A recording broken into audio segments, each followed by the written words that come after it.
ব্যবসায়ী কখনো পেয়ারা ব্যবসায়ী, কখনো চা ব্যবসায়ী। ভাই এই পেয়ারাটা মাখাই দিতে কয় টাকা লাগবে? 350। পেয়ারাটা মাখায় আপনি ভিডিও করবে দেখতে ইয়াত ছাড়বেন। আপনি 100 টাকা ভাই রং দিব আমার। ভাই মাত্র 10 টাকা। সেদিনকে আমি যে হাটতে পেঁয়াজ নিলাম যার পানি কালার উপর সঙ্গে লস লাগা দিচ্ছে। না বেশি না ওদের কি রে কালার করার জন্য হলুদ মারলো? হলুদ লয়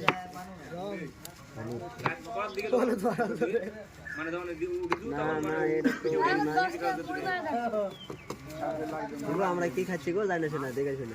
ভিডিও হয়ে গেল শালা পাল্লাটা খাওয়ার রং। ফাঁসে গেল সের হইছে গেল। বুঝতে পেরেছি। ভাইরাল হয়ে গেল মনে হয়। এডি ধরো ই আসবে ফাঁসে গেল ওটা ভিডিও তো আসেইনি বুঝলা লাভ না, ওটা ভিডিও তো আসেইনি দেখ মনে আছে দেখে না আমি ভাইরাল হয়ে গেলাম। আরে দেখি ভাই খাবেই না। কালকে কলা খালু জিনিসটা আপনি খাবেন। গরমে চিনি 1600 টাকা কেজি। আমি ভুলে বিশ্বাস করি।